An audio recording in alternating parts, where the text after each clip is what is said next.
Oi, oi, testando o som.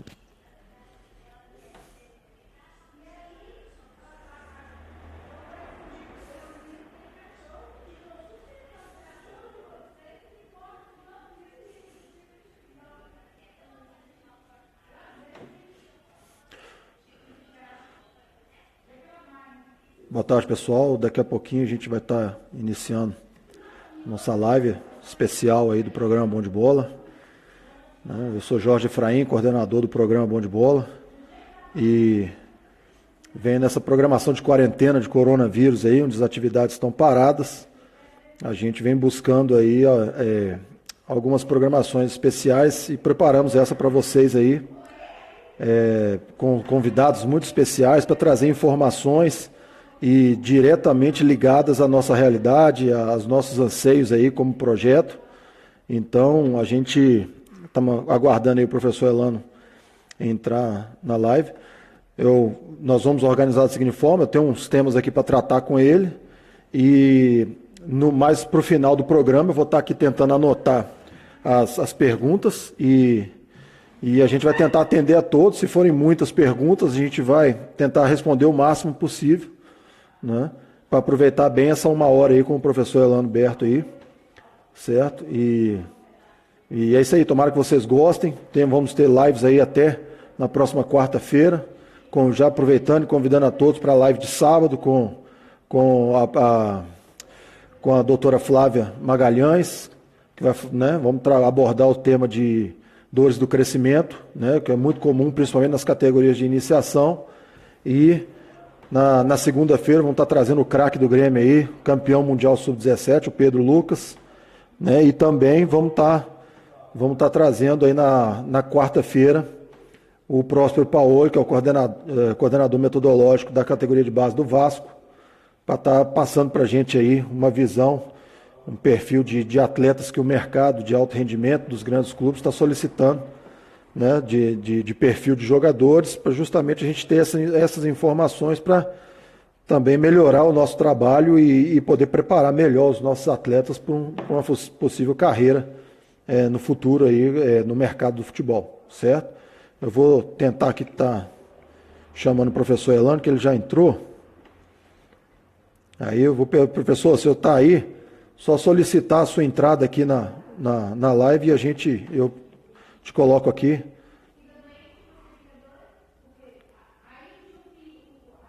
Ou você tenta sair e entrar novamente, aí vai te aparecer a opção para você solicitar a sua entrada, e aí eu te coloco aqui na live. Pode ser? Isso, beleza. O professor chegou, vamos começar.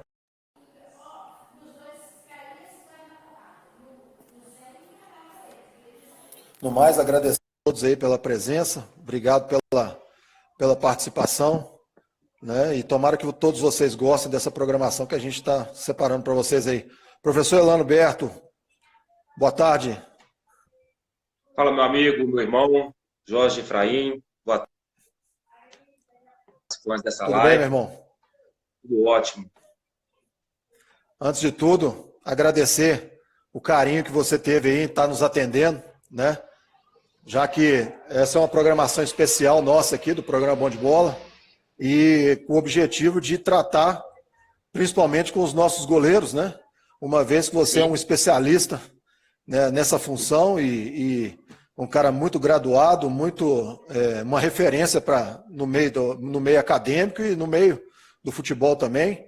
Atualmente, o professor Elano daqui a pouco vai se apresentar. Ele é o preparador de goleiros da categoria sub-17 do Atlético Mineiro. E nós vamos estar interagindo aqui para saber um pouquinho mais. No mais, professor, muito obrigado pelo carinho, obrigado por ter atendido a gente. É um prazer ter você aqui conosco aqui na página do Bom de Bola. Eu que agradeço o convite e espero conseguir contribuir da melhor forma possível aí, né? Conseguir falar um pouquinho sobre essa área tão específica que é o treinamento de goleiros, o goleiro por si só, né? E tentar esclarecer as perguntas, algumas dúvidas, tentar fazer um bate-papo aí da melhor forma, bate-papo que seja de uma forma assim, descontraída, né? Que não ficasse aquela coisa assim muito metodológica, muito ali criteriosa, tentar passar para a turma toda aí um pouquinho mais dessa área tão específica. Isso, eu expliquei para o pessoal aqui que eu estou com alguns temas aqui para a gente abordar. Vamos ver o que a gente consegue fazer em 1 hora. Eu vou separar ali os 10 minutos finais da nossa live para as perguntas do pessoal, quiser fazer alguma pergunta, alguma coisa. Por isso que eu vou deixar essa pergunta para o final, de repente eu vou abordar temas aqui que já respondem às dúvidas de quem está participando, e aí a gente vai eliminando as perguntas para dar oportunidade para todos aí. Né? Perfeito. Não é, professor? Muito obrigado mesmo, e eu queria que você se apresentasse para a turma, conta para nós aí a sua história. Né? Você que foi um ex-atleta, depois entrou para o mundo acadêmico, hoje está aí no alto rendimento. Conta para a gente a sua trajetória aí, para a gente conhecer melhor. A minha história eu falo muito porque ela não é tão diferente dos milhares de profissionais que estão no meio da bola, né? A única diferença é que eu não consegui fazer o pé de meia jogando futebol, né? Eu, assim como muitos, fiz um futebol de base aqui em alguns clubes de Minas Gerais, começando no Atlético Mineiro, com passagens por Venda Nova e Vila Nova, que são clubes tradicionais aqui em Minas Gerais. Um pouco da minha base também no futebol capixaba, né, na Sociedade Esportiva Santa Maria, com o qual tive o prazer de fazer parte da equipe de transição juvenil, juniores, no ano 2000, né, e de lá para cá, a profissionalização e jogando durante 3 anos com o futebol profissional, mas não consegui me firmar em nenhuma grande equipe e resolvi parar, e depois de alguns anos a entrada para o curso de Educação Física, isso após muito, já em 2008, né?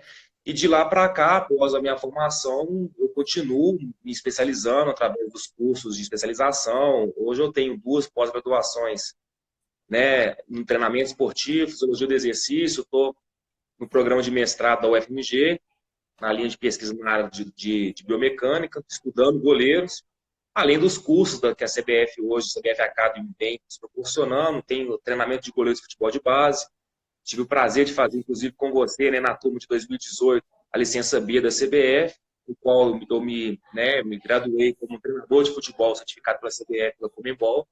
E agora, recentemente, o curso de treinador de goleiros profissional, também chancelado pela CBF, pela Conmebol.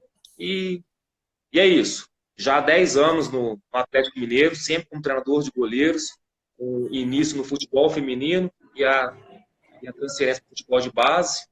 E já na base eu já estou há 8 anos. Pois é, quando a gente trata da sua referência, porque é importante para as pessoas que estão aí acompanhando a gente saberem, né? Você saiu da vida de ex-atleta, investiu na vida acadêmica, investiu em especializações. Hoje você é um preparador de goleiros e é um treinador ainda, né? Licenciado, quer dizer. Isso é muito raro, difícil a gente ver isso, e você carrega isso no seu currículo, é uma bagagem muito importante, né? E só qualifica ainda mais o seu trabalho, e a gente aproveita para parabenizar, viu, professor? É uma caminhada longa, difícil, e hoje você ser um dos preparadores físicos de um gigante do futebol brasileiro deve ser um privilégio, uma honra muito grande, né? É uma satisfação muito grande, principalmente se tratando dessa área, né, do futebol. A gente, apesar de existirem milhares, né, centenas de milhares de clubes no Brasil, mas trabalhar em um grande clube, eu considero que é a mesma coisa do que jogar em um grande clube. Você consegue jogar futebol em diversos clubes, né, mas trabalhar, ou seja, jogar em grandes clubes é um pouco mais difícil. A gente vê como que o mercado ele é bem afunilado, né? A dificuldade de entrada no mercado. Então, fazer parte de um grande clube é uma satisfação diária. É chegar no clube e agradecer o homem lá de cima por mais um dia de oportunidades, de estar fazendo o que a gente ama, acima de tudo, e numa grande empresa que, né, no meu caso, seria o Atlético Mineiro, que é um clube que nos dá todas as condições assim, de trabalho. Desde da nossa vestimenta, até o material de trabalho, o material didático, o campo de futebol. Então, sem dúvida nenhuma, eu posso dizer que é um privilégio muito grande estar trabalhando no futebol, né, fazendo o que a gente realmente ama, e num grande clube como o Atlético Mineiro. Mas sem falar na estrutura do Atlético Mineiro, né, professor? Aquela cidade do Galo é uma coisa faraônica e incomparável, né? Eu imagino o tipo de condição que vocês têm para desenvolver os trabalhos de vocês lá. A gente até brinca, né, com alguns atletas, que eles só vão sentir falta do Atlético quando eles saírem do Atlético. Porque às vezes o jogador está num clube e às vezes não está jogando de titular, está numa situação que não está oferecendo a titularidade, ele desanima, pede para ir embora, e aí quando chega na estrutura física de um outro clube, ele só na parte de alimentação ele já sente diferença. Né? Então, sem dúvida, só mesmo quem tem o prazer de conviver diariamente ou já teve o prazer de conhecer para poder ter essa ideia realmente do que é a estrutura do Atlético Mineiro, uma estrutura assim, fantástica, profissionais que conhecem outros CTs do Brasil e do mundo, né, passam esse feedback para a gente, que não deixa de desejar, né, para nenhum sem treinamento com um perfil europeu. Eu já tive a oportunidade de conhecer outros CTs e, sem dúvida, a gente sabe que a gente tem uma estrutura fantástica e somente agradecer mesmo. Eu aproveito para agradecer também, porque uma das grandes contribuições que eu tive na minha formação foi fazer aquele estágio no Atlético em 2014, cujo você fez uma ponte fundamental para que eu pudesse estar lá, acompanhando o trabalho de vocês de uma semana, e eu pude ver aquela realidade. E eu conto até para o meu filho até hoje, de muitas coisas que eu vi lá, principalmente uma coisa que muito me chamou a atenção que o Atlético dá com relação à nutrição dos jogadores, aquele momento no refeitório em que eu vi os nutricionistas ali cobrando dos jogadores determinados alimentos no prato para poder suprir a necessidade fisiológica do atleta no próximo treino. Quer dizer, aquilo foi uma coisa marcante para mim, de ver o tipo de atenção que o Atlético dá para o atleta. Quer dizer, é um clube que o atleta só precisa se preocupar em jogar futebol, né? Então, isso é muito importante para a carreira. Exatamente. O atleta, a preocupação dele lá é exclusivamente jogar bola. Né? Claro que é importante os estudos, a conciliação dos estudos com o futebol. O clube dá essa estrutura também, essa estrutura pedagógica, né? Com a assistência social, a parte de pedagogia também. Mas o atleta ele não tem nenhum outro tipo de preocupação. Né? Eu brinco muito que na minha carreira, o momento mais difícil talvez seria a hora de lavar a roupa, né? A roupa suja, a gente ia para o tanque, ia lavar a roupa, então pagava uma lavanderia. E no clube não, tem as meninas lá da parte de hotelaria que cuidam de todo esse material para os meninos, então a preocupação é exclusivamente jogar bola. Eu vi até a sala de podologia lá, impressionante assim, né? Se tiver uma unha encravada, não precisa nem sair do CT, cara. Ai, que porque o maravilha. CT fica um pouco distante, né? Até porque o CT fica um pouco distante da cidade, então você também tem esse privilégio, você não precisa nem sair do CT. É fantástico, você conhece lá, Fantástico, né? fantástico. E hoje com a internet também, o passeio virtual te permite ter uma ideia também do que é o CT, e é uma estrutura fantástica, e eu agradeço muito diariamente por estar fazendo parte ali desse Que bom, desse professor. clube. Parabéns, esse é um privilégio para poucos, né? Que bom. Professor, você estava falando aí com relação à parte pedagógica. Me tira uma dúvida aqui. Existe uma exigência do Atlético quanto ao rendimento pedagógico dos atletas? O Atlético, qual é a condição que o Atlético dá para os atletas da base com relação à vida pedagógica deles?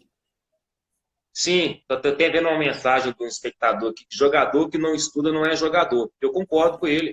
É porque os jogadores, que os mais inteligentes, eles dão uma resposta legal dentro de campo, principalmente nos conteúdos táticos ali, no de jogo.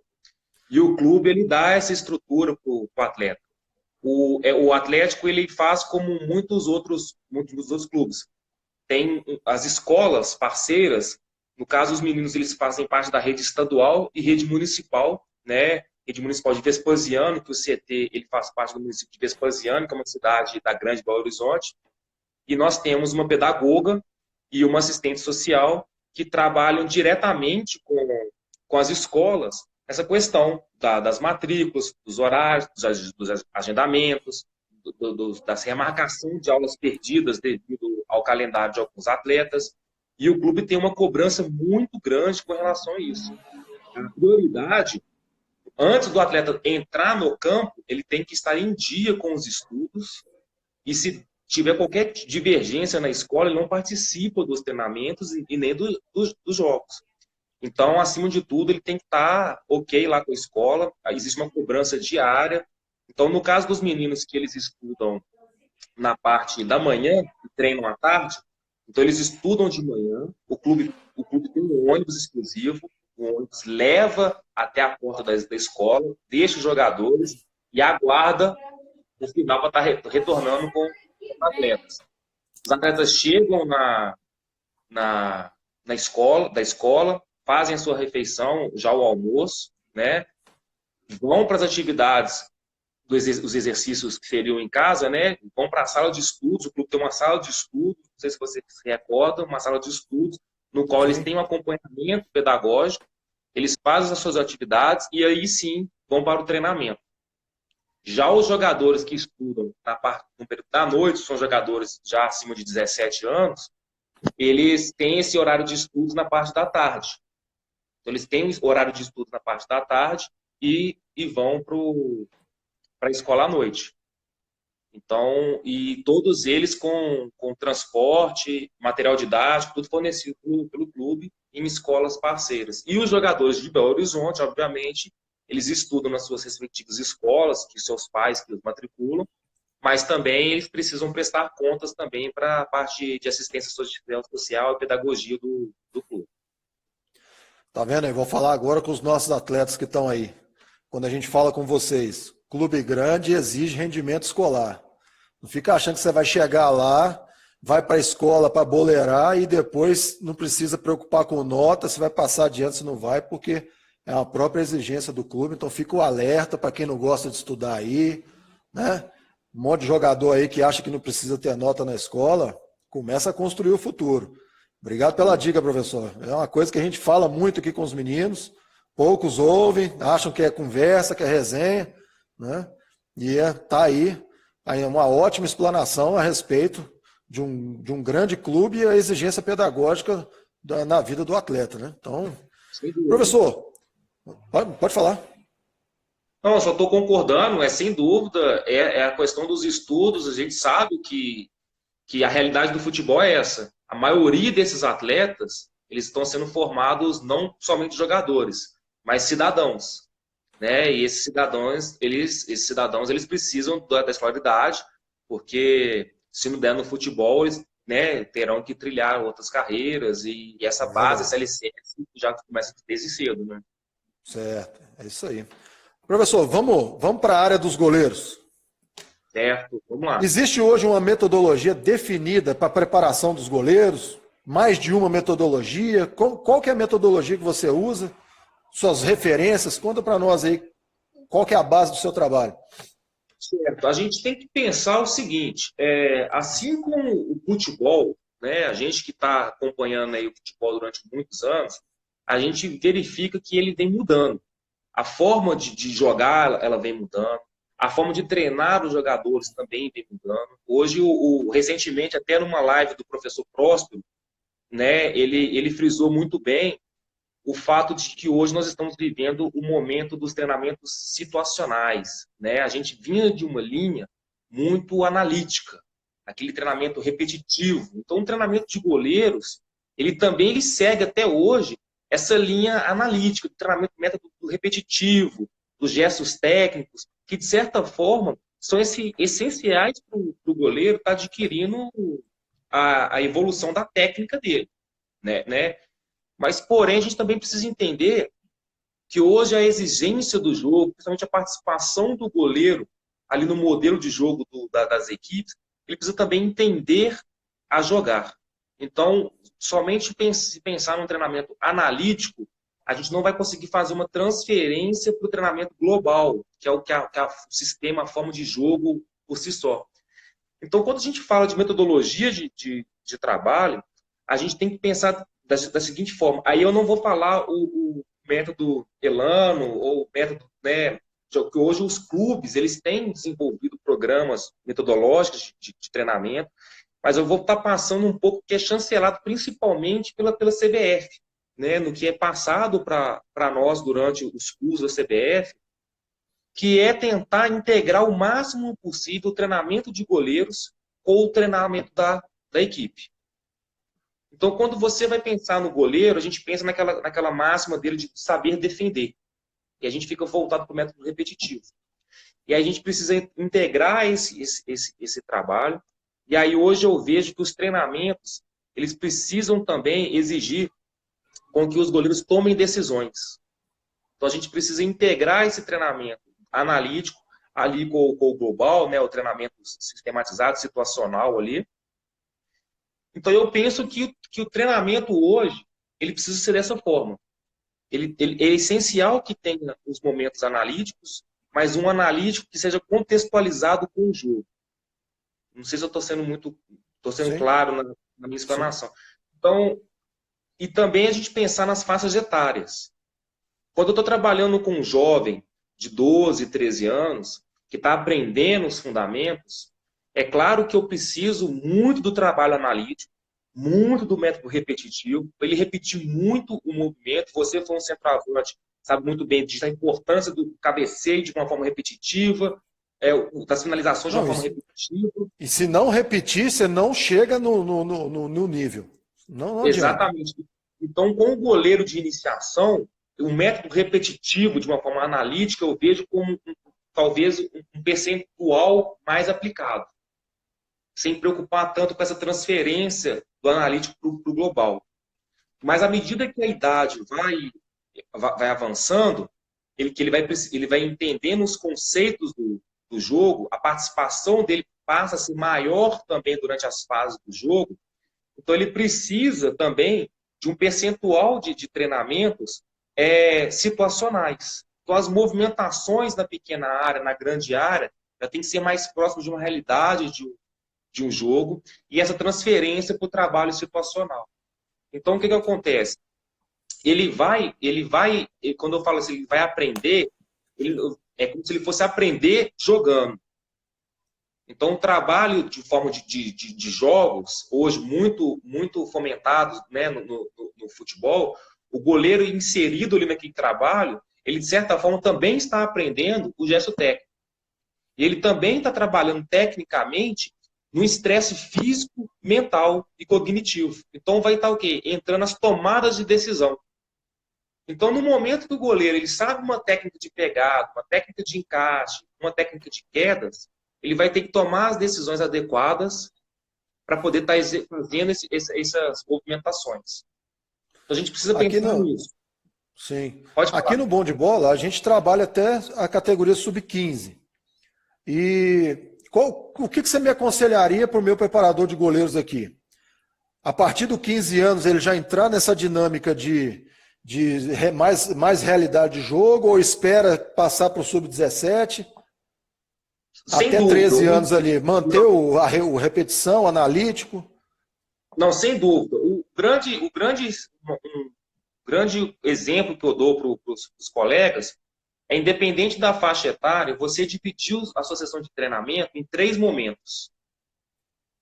Então, quando você está trabalhando, independente da faixa etária, o primeiro momento, ele geralmente é onde você vai fazer aquele trabalho específico ali do goleiro, separado dos demais jogadores, que vai trabalhar a questão física do seu goleiro, a questão técnica do goleiro, a manutenção. Então, se a gente está lá na iniciação, a gente está dando uma ênfase no aprendizado das capacidades técnicas. Quando a gente já está no sub-15, muitas capacidades ainda estão sendo aprendidas. Porém, ele já tem uma noção de todos os movimentos.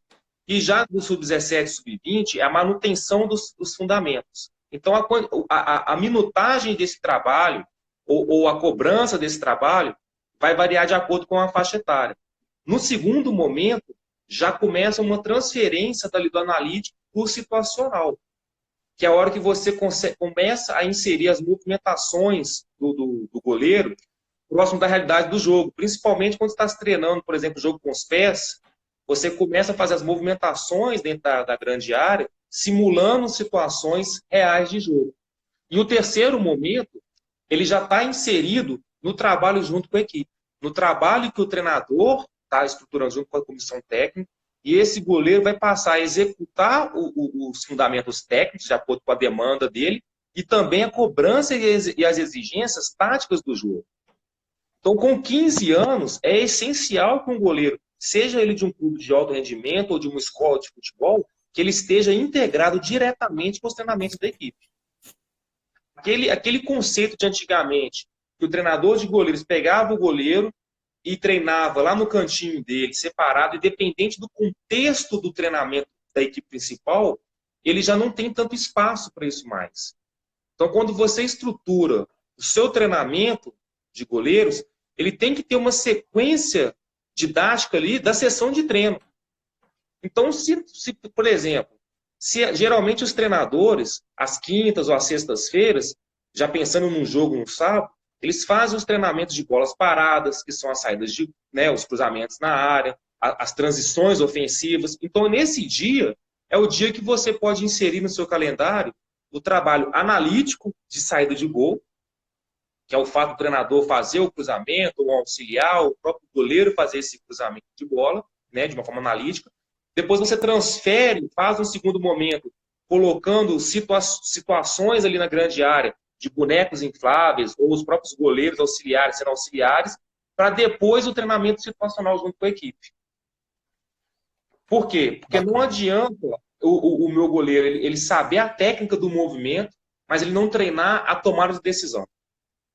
E é juntamente com o trabalho integrado com a equipe que ele vai conseguir esse treinamento. Então é essencial também que o treinador principal ele participa desse trabalho. Ele tem que saber que o goleiro dele, para poder sair bem do gol, ele vai ter que ser um atleta treinado de forma situacional. E se ele, num contexto real do jogo. Então, por exemplo, tem que ter marcador, tem que ter tomada de decisão. Porque é muito comum eu fazer os cruzamentos na área, o goleiro sai no tempo certo, na técnica correta, mas na hora que eu coloco ele no contexto do jogo, ele não sai do gol. Ou quando sai, ele erra a ação. Por quê? Porque entrou o fator tomada de decisão. E aí, nesse caso, a gente consegue filtrar.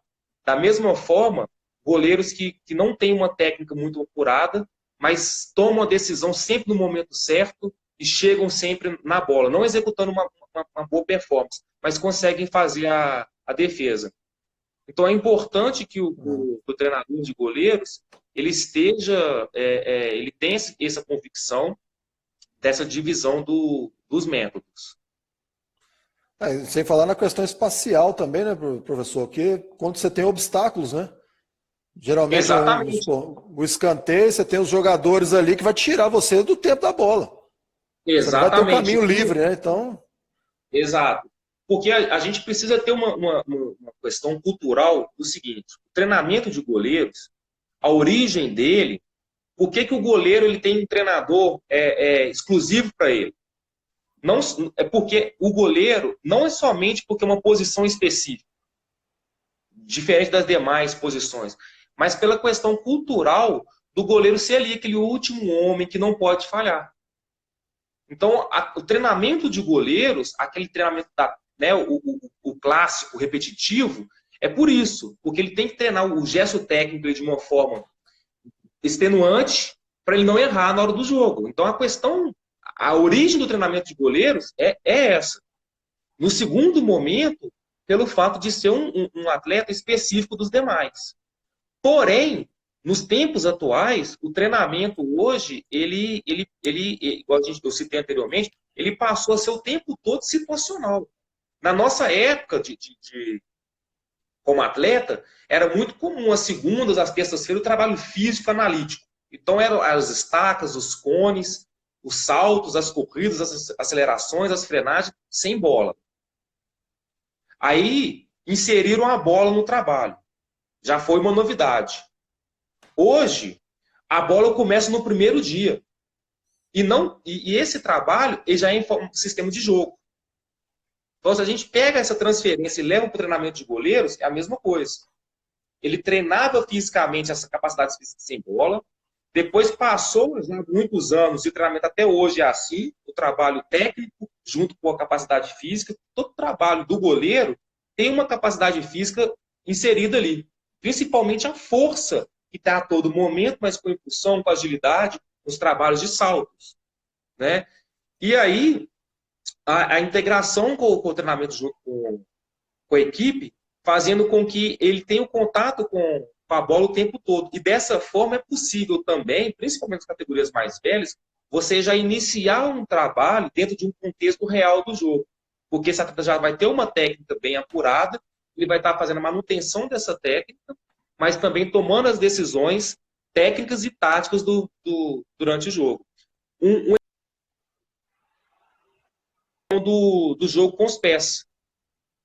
Eu não vejo uma forma melhor de se trabalhar o jogo com os pés do goleiro quando ele está inserido junto com a equipe. Eu faço esse trabalho ali situacional, né, trabalho analítico, mas de uma forma contextualizada com a realidade do jogo. Ele consegue executar muito bem o gesto técnico, as movimentações, mas na hora que eu coloco ele no contexto do jogo, com a pressão do atacante, a linha de 3 pressionando ele, muitos se dão muito bem e muitos mostram que o jogo com os pés não seria uma facilidade tão grande para esse atleta. E quando você coloca esses goleiros nos rondos, nos tradicionais rondos hoje, muito presentes como a primeira ou segunda etapa do treinamento, é fantástico a evolução desses atletas. Então, o Eu goleiro... gosto muito. Exatamente. Então, uma dica, por exemplo, dos goleiros de iniciação, sub-15, isso em todas as faixas etárias, é, nos primeiros momentos, quando tiver uma atividade de rondo, ele estruturar juntamente com a comissão técnica o rondo ali, principalmente aqueles rondos que tem as paredes, o goleiro pode ficar ali trabalhando na lateralidade, da linha de passo, domínio, o passo, 2, 3 toques. Exato. É claro que quando a gente coloca o goleiro ali para dar um toque só, o cara vai quebrar. Né? Então tem essa questão também. Ele pode... Normal, né? Entendeu? Senão o cara não era goleiro, né? Senão não era goleiro. Verdade. Mas então, assim, se ele consegue ter uma situação de 1, 2 toques na bola, ele faz uma parede muito bem, e quando você faz essa transferência para a parte situacional, é fantástica a evolução, isso aí é muito bacana, e é uma dica legal para os treinadores e para os treinadores de goleiros também, sempre que puderem inserir seus atletas ali nos rondos. Eu gosto muito quando eu uso grama sintética para fazer o treino de passe e jogar os goleiros ali também. Falei, vamos embora. Exatamente. Fica de coringa, entra ali para marcar também, para dar uma valênciazinha física ali no trabalho. Então, eu gosto muito de usar os goleiros nos trabalhos de rondo. Foi legal mesmo a dica, já era uma coisa que a gente já vinha trabalhando. Que bom saber disso, professor. Muito bom. Fabrício incluído. Grande Fabrício, um abraço, Fabrício. Fabrício tá em Rondônia agora, né? Aí. Tá longe, hein, Fabrício? Eu joguei muito aí, Fabrício. Tá longe, hein? Esse pedaço, hein? Ué, irmão, mas só de ônibus são 3 dias. Mas, assim, eu penso assim, o treinamento de goleiros, aquela questão cultural, que quando eu falo assim, do treinamento situacional, eu não estou excluindo o trabalho analítico. Pelo contrário, ele deve existir, ele é muito importante, ele é um momento único ali do treinador de goleiros com seus atletas, aquele bate-papo antes do treinamento. O goleiro gosta do trabalho, é importante falar isso, todo goleiro gosta do trabalho analítico. O goleiro ele gosta de entrar no campo com a roupa suja, entendeu? Então é muito importante isso também. Mas também é importante que a cobrança do goleiro, hoje, nos tempos atuais, não é somente defender. O goleiro tem que defender e tem que saber jogar. E aí que eu te falo, o saber jogar, ele está extremamente ligado ao treinamento situacional. E um detalhe interessante, que ao longo dos anos a gente vai conversando com profissionais e a gente vai pegando ali o feedback desses profissionais. Eu tinha uma restrição muito grande quando os treinadores começaram a fazer os treinamentos dos joguinhos, né? Então, o momento que eu tinha com os goleiros, ali de 1 hora antes do treino, eu perdi aquele momento. Eu perdi aquele momento. O treinador já chegava e falava assim, ó, eu vou usar o goleiro no primeiro trabalho. Então eu ficava assim, pô, não vou dar treino hoje. Não vou trabalhar hoje. Sim. Entendeu? Então eu comecei a enxergar... Vai ficar na retaguarda. Exatamente. Então eu comecei a pensar como que eu iria fazer para poder estar ali também, como se diz, dando o meu treinamento. Então eu consegui conciliar os meus horários, porque eu enxergo essa necessidade, mas também essa restrição que eu tinha com o trabalho de não fazer o analítico, ao longo dos anos eu fui perdendo um pouco desse preconceito. E lá em 2015 a 2016, muitos profissionais, principalmente do sul do Brasil, me mostraram como que eles treinavam os seus goleiros ali nos pequenos jogos, nos joguinhos. Eu comecei a enxergar essa questão que era muito importante que eles vivenciassem aquilo. Então, principalmente nos conteúdos táticos, eu comecei a ver assim, quando você tem um jogo reduzido, o goleiro trabalha 100% em organização defensiva. Quando ele tem a posse de bola, ele tem que conseguir fazer uma transição, uma saída com as mãos curtas. Então, você quer uma forma melhor de treinar a saída curta com as mãos num pequeno jogo? E isso é um treinamento técnico. Então, ele está executando um gesto técnico. Então, recentemente, eu fiz um microciclo, e nesse microciclo tinha todos os dias trabalho de reposição. O pessoal me questionou, mas você faz reposição todos os dias? Não, eu não. Mas o goleiro faz, de uma forma situacional. Então, ele treina, porque ele está sendo cobrado diariamente para fazer aquilo. E aí, numa das convocações da seleção brasileira, a gente tem um atleta, o Christian, goleiro, na época ele era do sub-15 do Atlético, era treinador do sub-15 do Atlético, e o treinador, o Gui Dalladé, o campeão mundial recentemente com a sub-17, eu conversando com ele num evento, se eu não me engano, era uma Copa Nike, se eu não me engano. E aí ele me falando do modelo de goleiro, o Christian já era um goleiro da seleção, treinava comigo, e na conversa que a gente teve assim, de quase 1 hora, em momento algum, ele falava no ponto de vista técnico. Somente no ponto de vista tático. E aí eu perguntei para ele, falei assim, Guilherme, mas o goleiro tecnicamente? Não, tecnicamente sem dúvida. Se o goleiro não tiver técnica, ele não vai jogar na seleção. Mas a técnica é o que vocês mais treinam. E a tática? Como que você treina a tática do seu goleiro? E aí eu já comecei a enxergar o que? A visão que os treinadores têm com o modelo de jogo. Então, a necessidade do goleiro conseguir enxergar e jogar o jogo, como que essa cobrança vem desde cedo. Então, o treinador da seleção, a técnica, ela é essencial. Mas e a tática? E a leitura de jogo? Então, esse tipo de cobrança, ela não é uma cobrança profissional nem junior. É uma cobrança que vem desde as categorias de base da iniciação e vão se passando até chegar a um nível profissionalizante. Eu sou muito defensor do analítico, porque acho que não existe uma forma melhor de apurar o gesto, né? E Exato. Se você não domina o fundamento, você não joga. Eu falo isso com meu filho. Se você não dominar os fundamentos de domínio, passe, condução e chute, meu amigo, cabeceio, você não joga. Exatamente. Você vai ser um batedor de pelada, mais nada. E aí o que eu reforço é isso. Uma dica que eu posso dar é justamente conseguir colocar um percentil de treinamento analítico de acordo com a faixa etária e as exigências dessas idades. Então, só reforço, quando você está nas fases de iniciação, essa repetição dos movimentos ela é muito importante. Mas quando você vai avançando nas idades, você não pode sustentar o seu treinamento somente daquela forma ali analítica. Você tem que pensar sempre em situações que envolvem tomadas de decisão. Essa é a melhor forma. Perfeito. Muitos profissionais, né, a gente pega a literatura do futebol, muitos profissionais defendem isso, que o treinamento, ele tem que ser, o treinamento técnico, ele tem que ser feito dentro de um estresse técnico, físico e cognitivo, para que haja as tomadas de decisões inseridas naquele trabalho.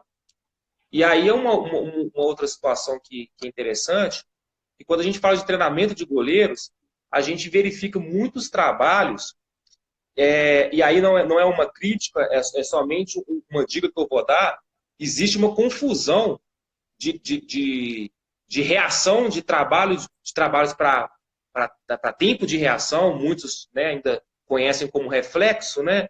O trabalho ali de reflexo, né? O trabalho, eu estou usando o termo popular reflexo, mas a gente sabe que, né, que cientificamente é um termo, né, a gente sabe que o termo correto é tempo de reação e outras literaturas, velocidade de reação, mas a confusão do trabalho de tempo de reação do trabalho de tomada de decisão. Então, quando você coloca obstáculos para o treinamento, para o goleiro ali, aquela bola que bate no, no, no obstáculo e desvia, ou tem uma rampinha, ela sobe e ganha uma outra altitude, esses trabalhos são para tempo de reação. Não tem escolha. E os trabalhos de tomada de decisão, tem que haver escolhas. Que é o caso do treinamento, que eu estou fazendo uma transferência para o trabalho de campo situacional, quando você tem a posse de bola e você tem 3 opções para dar aquele passe. Um passe curto, um passe médio e um passe longo. De acordo com a posição dos seus atletas, você vai fazer a melhor escolha. Ou seja, entrar a tomada de decisão. No caso do goleiro, a mesma coisa. Então, quando você faz os trabalhos analíticos com obstáculos, esse treinamento ele é para reação, não para tomada de decisão. É bom que essa dica que eu estou passando, que eu vejo muitos profissionais entrando nessa linha, que é fantástica, é muito boa para ele poder reagir rápido a determinados estímulos, mas esse treinamento é um treinamento para reação, não tomada de decisão. É um treinamento que não tem escolhas. Certo, perfeito, professor. Muito legal. Antes do coronavírus, eu conseguiu acompanhar pelo menos um jogo ali pelo comando do Sampaoli, que chegou no Atlético. E deu para ver uma interferência diretamente do Sampaoli com relação ao goleiro, no Rafael. A gente viu o Rafael jogando fora da área, parecia um zagueiro, né? E a gente começou já a ver a interferência da metodologia do Sampaoli no Atlético. Essa interferência no profissional que ele teve já visível em campo, ela já chegou em vocês, algum tipo de exigência? Já desceu ali para o sub-20, sub-17? Veio alguma coisa deles para vocês com relação à preparação de goleiros? Ainda não. Eu acredito que com o passar do tempo, vem algum tipo de informação, mas porque foi muito recente, né? Você mesmo citou, o Sampaoli chegou e na primeira semana de trabalho, até por coincidência, nesse período, eu estava na equipe de transição do clube, então eu peguei uma semana ali próximo deles e ainda não tinha chegado nada específico. Porém, essa metodologia, né, da participação do goleiro, ela no futebol de base, ela já é muito comum. Talvez no futebol profissional aqui no Brasil, muitos treinadores ainda não têm esse modelo, né, de estar utilizando. Mas os treinadores de futebol de base hoje, né, quase todos, é muito difícil você não ver um treinador que tem essa visão de estar utilizando o goleiro ali, vamos falar no modelo de jogo. Então essa participação ali do jogo com os pés, ela já é muito efetiva no futebol de base há muitos anos. Dentro do Atlético mesmo, desde de 2012, quando eu tive o prazer de trabalhar com o Rogério Micali, já era uma realidade desse profissional. Né? Então a gente tem vídeos dessa época, vou até mandar um abraço para o Paulinho de Castro, nosso analista de desempenho lá do clube, está participando aqui da nossa live. Prazer, vídeos, Paulinho. Obrigado. Paulinho, gente da melhor qualidade, Paulinho.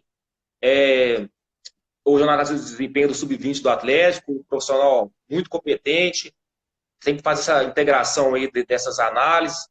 E ele deve se recordar, né? Um que se recorda desses vídeos do Wilson hoje, que foi campeão olímpico, que hoje está no Coimbra, aqui no clube de Contagem, fazendo esse jogo com os pés. Então, isso é algo que no futebol de base, muitos profissionais já utilizavam e ainda hoje utilizam. Então, hoje a realidade lá no Atlético Mineiro é assim, nos outros clubes que eu conheço também é assim. Eu tenho certeza que você, como treinador, também cobra isso dos seus atletas já desde novo. Então, isso é uma essência que já acontece. Por quê? Porque o futebol, o modelo mudou. Então, esses atletas, quando chegarem no profissional, eles não vão sentir tanto como os goleiros de 35, 36 anos que hoje jogam em alto rendimento, mas não passaram por isso no futebol de base. Então, a grande dificuldade desses atletas é porque eles não tiveram uma base. Né? Isso dá um contraste, dá. Isso é verdade.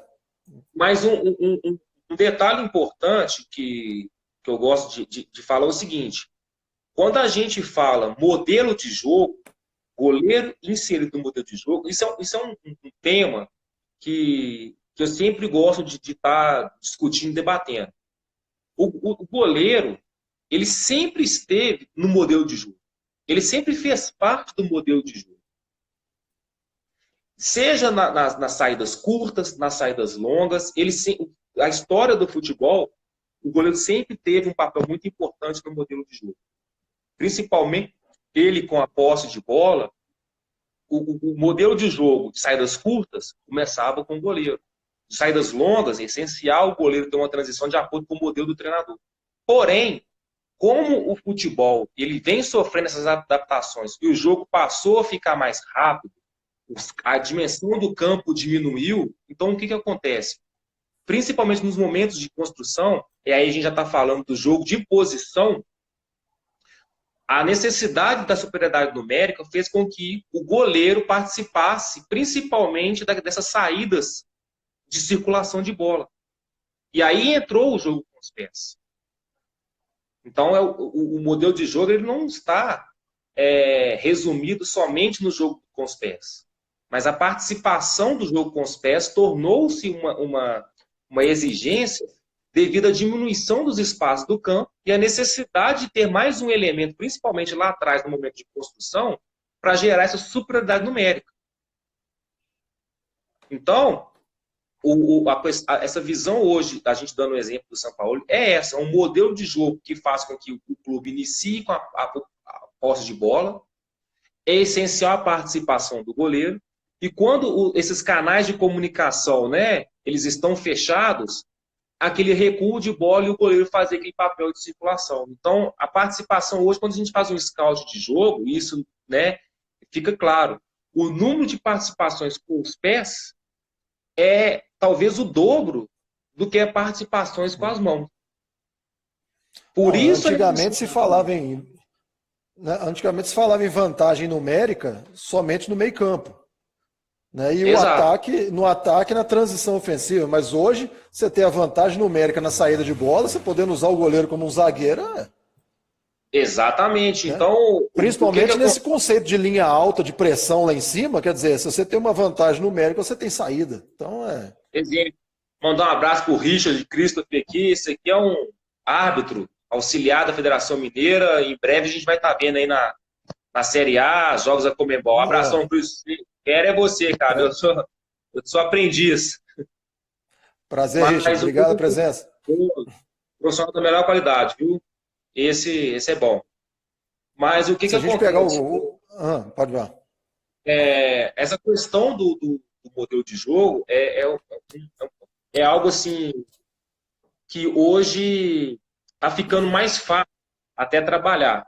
Porque há pouco tempo atrás, apesar que muitos treinadores, igual você tem o caso do Micali, já utilizavam isso, não eram todos os treinadores. Então, tinham dentro de uma equipe um treinador que utilizava desse método e o outro que não utilizava. Então, o que acontecia? Isso que a gente vê hoje no futebol profissional. O goleiro chega, às vezes, no futebol profissional sabendo jogar com os pés, mas o treinador profissional não cobra. E também o contrário. Na base não se treinava e chega no profissional, o profissional cobra.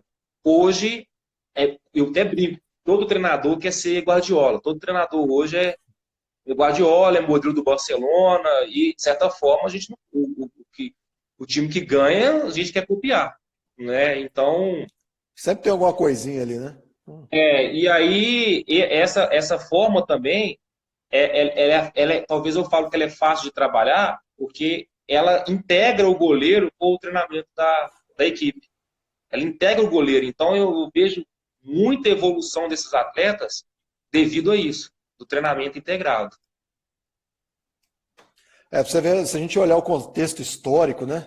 Vamos um pouquinho para trás aqui, você tinha Chilavert e Higuita como loucos. Aí veio o Rogério Ceni e virou mascarado. O Rogério é mascarado. Agora veio o Neuer, zagueiro. Quer dizer, e hoje o goleiro que não joga com o pé, não joga. Então. Uma dessas apresentações que a gente monta, né? A gente tem o prazer, às vezes, de ser convidado e estar falando um pouquinho aí para as coisas de graduação. Eu tenho um vídeo, né, de uma das apresentações, que é o do goleiro do modelo de jogo, do Higuita e o Neuer. E aí eu deixo a pergunta, mas e aí? O Higuita, ele jogava, às vezes, na frente da linha do zagueiro, cara. E quantas vezes ele arriscava ir embora? E aí? Entendeu? Então, assim, a verdade é que era um goleiro que não estava inserido no modelo de jogo. Era o modelo dele, né? Mas era um goleiro arrojado que sabia, tinha tranquilidade e tinha visão de jogo. Quantas imagens a gente tem do Iguita pegando um pênalti, Sim. rolando a bola para frente e ele saindo, né, em profundidade, conduzindo a bola até o meio de campo, ou seja, ele fazendo uma transição ofensiva após uma defesa de pênalti. E ele dava sequência na jogada. Então, se você pega um goleiro desse e coloca no modelo de jogo organizado, eu tenho certeza que o desempenho dele vai ser fantástico.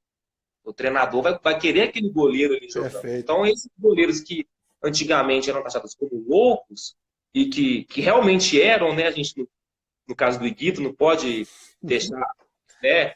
Mas aquele escorpião ali, cara, tinha que ter personalidade demais para fazer, velho. Cara, aí para quem é goleiro, eu acho que não tem nenhum goleiro ou treinador de goleiros que não fale que seria fã ou é fã do Iguita. Eu, particularmente, eu sou fã desse cara, porque se esse cara for jogar no Mineirão ali hoje, eu vou lá dentro, lá cada defesa que ele fizer, eu vou lá fora e compro outro ingresso, porque o cara... Pô, você imagina, né? Você dentro do estádio Wembley contra a seleção inglesa, você fazer um escorpião, quer dizer, é personalidade demais. Não tinha lugar né? melhor para fazer aquilo, né? Não tinha lugar melhor para poder fazer aquilo. Então, aí a gente vê hoje o Neuer fazendo com perfeição, principalmente as coberturas defensivas, né? E aí a gente começa a entrar nisso. As seleções ou os clubes, né? Jogando principalmente em linha alta, né? E o sistema defensivo já no famoso conceito de atacar marcando, e o goleiro por si só já fazendo aquela cobertura do sistema defensivo. Então, se o goleiro ficar ali dentro da grande área, somente esperando o momento de defender, ele já não vai estar o quê? Inserido no modelo de jogo da sua equipe. Para na hora que ele conseguir fazer, acionado, ele conseguir fazer uma cobertura com perfeição. Então, muitos goleiros já faziam isso, já enxergavam isso, porque isso é uma característica do jogo, mas eles não eram cobrados. E hoje eles passaram a ser cobrados por isso. Rapaz, tá vendo? E a gente fala com os goleiros aqui, vamos fazer um jogo com o pé. Fica aquela choradeira, mas eu não gosto. Mano. Olha aí, ó, é o mercado, é a exigência.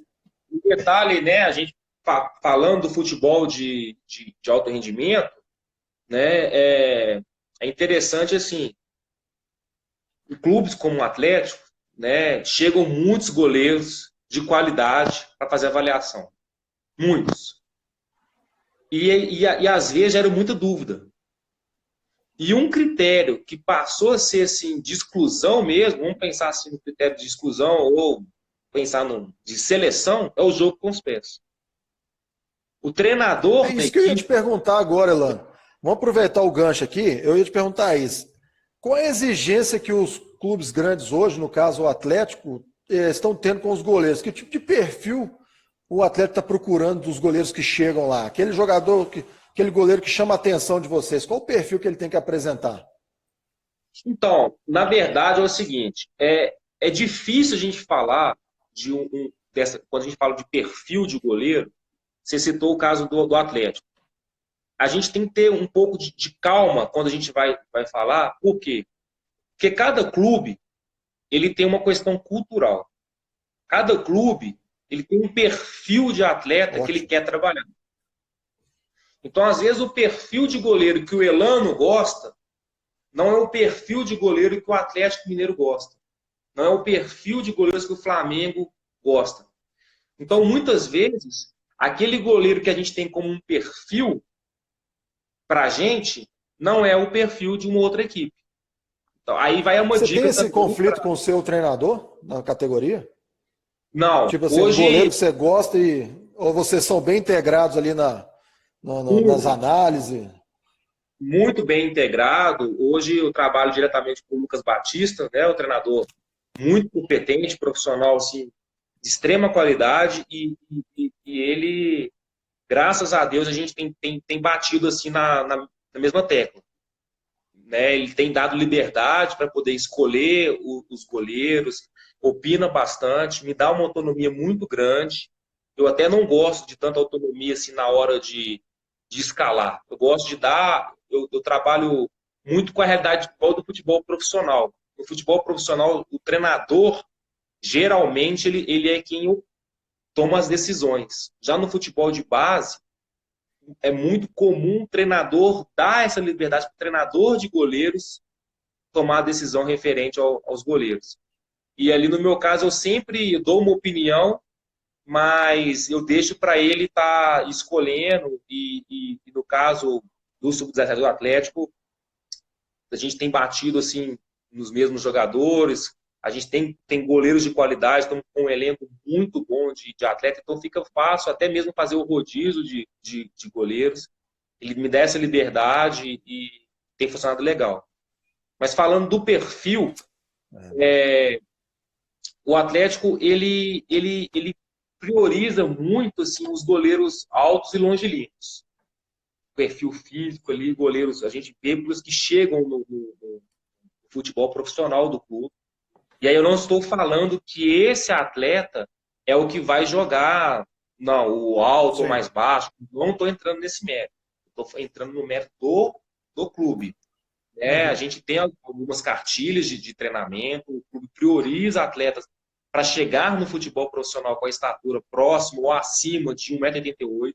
Então esse é um perfil físico desses atletas, que sejam fortes, sejam potentes, né? Que saibam jogar um jogo. Então, é um perfil assim, mas também que não é um perfil único.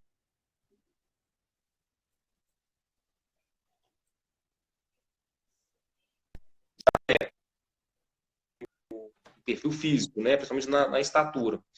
Mas hoje, sem dúvida, um goleiro que saiba jogar o jogo, ele também tem os seus méritos. Ele tem um peso muito grande. Não adianta ser somente um goleiro técnico. O goleiro ele tem que saber jogar o jogo. Vou dar um exemplo recente do Cleiton, que esteve no profissional, no goleiro da base do Atlético, agora está no Red Bull Bragantino. É um goleiro que tem uma técnica muito boa, mas também que sabia jogar muito bem o jogo. É um goleiro, sim, a nível Brasil, para poder fazer as coberturas fora da área que ele fazia. Não são todos os goleiros que fazem, principalmente intervenções em bolas altas, fora da área, ele fazer com muita qualidade. Então, esse perfil de confiança, de coragem e confiança, é um perfil que o clube exige, até porque todo clube de massa, de grande torcida, tem uma cobrança muito grande. Então, quando você vai lançar um goleiro, você esbarra também nessa questão cultural do mercado que seu clube atua. É diferente um goleiro que joga no Atlético Mineiro, um clube, né, de uma torcida, um clube centenário, uma torcida com o peso que tem, para um goleiro de um clube do interior. Eu tenho que pensar muito nisso. Então, quem eu vou lançar?